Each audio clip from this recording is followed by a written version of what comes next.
I'm John Batchelor. Mary Kissel, the editorial board of the Wall Street Journal, the host of Opinion Journal at WSJ Video, is here with me as my colleague and co-host. And Mary covered today at WSJ Video conversation with her colleague Daniel Henniger of the editorial board of the Wall Street Journal, the deputy editor, and I will speak to Dan later on tonight about this subject, which is the turmoil, the tumult, wonderful word, tumult, in the Republican conference. It's a conference. The Democrats calls their caucus, a little detail here. And the non-election of a new speaker, with John Boehner seeking to leave that post at the end of this month. The non-election came because Kevin McCarthy, a very popular figure these last years, one of the young guns, that was Eric Cantor, now departed from the House, Paul Ryan, chair of the budget, and a significant figure, former vice presidential candidate for Mitt Romney, and Kevin McCarthy. Those three were the young guns working for John Boehner. This is back 2008, 2009. So now Kevin McCarthy steps aside. He's back to being speaker, and Mr. Scalise, majority leader, and Mr. Scalise remains whip. So the post that is open is speaker. We welcome John Fund of the National Review Online because he's just posted at NRO, not about McCarthy, not even about Boehner, about the Freedom Caucus, which we're told is 30 votes. That's the number that the Wall Street Journal reporter uses. 30 votes who have been reluctant to go along. Reluctant, yes, wonderful word. Reluctant to go along with John Boehner and Kevin McCarthy's leadership.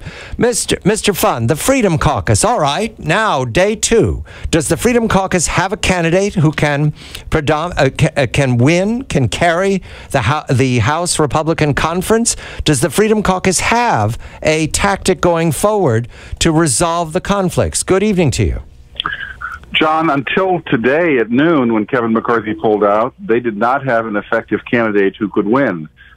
Neither Jason Chaffetz, who they spurned, nor Daniel Webster, a congressman from Florida, who no one has heard of, and that's the one they endorsed. So they were, as of noon, they were increasingly irrelevant. Afternoon, well, they're back in the game. And the key will be, can they find someone who has respect and credentials with the rest of the membership and who is conservative enough for them? Probably their best bet is either Jeb Hensarling, the chairman of the Financial Services Committee, or Tom Price, who's a physician and a former chair of the House Republican Study Committee. John, do you get the sense that the Freedom Caucus is like Wile E. Coyote, who has sort of run off a cliff and now he's hanging in midair and he's looking down, about to faceplant, 20 stories below? It's a good analogy. I would say a slightly better analogy might be the dog that caught the bus. And they've caught the bus twice. They got rid of Boehner and they got rid of McCarthy, both things they devoutly hoped for. But do they have a third act? Well, I don't know. They shut down the government, so this could be their fourth act, right, John? Even some of them didn't want to go along with that. The Twitter today gave me Paul Ryan's name again and again and again, attached to some form of no, no, no. I can read all of the iterations, but in any event, it was usually negative. Paul Ryan, no. Paul Ryan, I thank you very much for the interest. No, I want to stay where I am. Paul Ryan, no, no, no. My question to you, Mr. Fund, because you read the same announcements all day. Mr. Ryan is a sincere person, was a successful candidate for the vice presidency on 2012, arguably more successful than Mr. Romney at the top of the ticket, very well liked, a lovely family from Wisconsin, and likes the right football team when you're carrying the Midwest, the Green Bay Packers. All right, all of that. Here we come. Did I read anywhere today Paul Ryan making a William T. Sherman statement? Did he say, if nominated, I will not run. If elected, I will not serve? Did he say that today, John? No. And I've known Paul Ryan since he was an intern for Jack Kemp in Washington in the 1990s. He's significantly younger than I am. And I will say that Ryan has been very sincere about one thing for the last few years. He cares about his family, he cares about his children, he cares about being there as they're growing up. One of the things he learned watching John Boehner is John Boehner spent much of the last 3 or 4 years in seat 4B United Airlines and was rarely in Washington.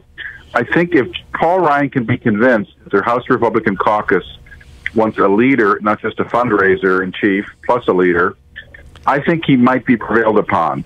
But I think that they'd have to come to him with a tailor-made speakership that he thinks he could still raise his family on. What about the idea that if the Republicans and this chaos continues, they'll lose the presidential race in 2016? And so much as he likes being chairman of the Ways and Means Committee, John, if the Republicans don't control the House, he's out of that job. So isn't there an argument to be made that he has to do this? You make a very persuasive argument, except the fact that the Republicans have a 30-seat majority. The Democratic congressional challengers are in disarray. Gerrymandering is in place in many states. Effectively, the Republicans can't really lose their House majority. However, they can so embarrass themselves that they can hurt indirectly their presidential candidate by creating a sense that they're not ready to govern. That's the way to convince Paul Ryan to change his mind, along with some kind of structure where the majority leader and the other leaders, take some of the fundraising burdens off of him so he's not always in the air. I want to fuss a little bit just with a theoretical Paul Ryan, all right? This idea of raising your young family, I understand that. I do. However, Mr. Romney chose him to be vice president. What was the future for Paul Ryan as vice president? He would have been fundraising globally, constantly. But they'd have a big house in Washington, John. Excuse me. If you really understand how the vice presidency works, it's an 8-week campaign, and then you get a giant mansion at Naval Observatory Hill. You get a staff of 150. You get everything weighted on hand and foot, and you get to choose what fundraising events you go to. No one chooses for you. So what you're saying is that as Speaker, Paul Ryan would have to work a lot harder than he would as Vice President. Is that the comparison? Well, Boehner did, and that's the most recent comparison. Boehner was always on flight everywhere at fundraising. I think that if Paul could figure out a way that other people could take up some of the slack, and he actually spends time on what his first love is, which is public policy. I mean, the fellow has redesigned Medicare. The fellow has redesigned the federal budget. Then I think, look, I think we need to redefine the speakership in order to attract Paul Ryan's attention. That's and I think it's worth doing so. Yes, John, and 10 seconds here. Paul Ryan is an articulate policy wonk. I understand that. If he wants to act upon his policies, the speakership is the place to do it. Do you agree? Yes or no, John? Given a Republican president in 2017 and a Republican Senate in 2017, it would be the closest thing to the alignment of the planets for whatever Paul Ryan wants to do to change the federal budget. John Fund of the National Review Online, Mary Kissel, the editorial board of the Wall Street Journal. I'm John Batchelor.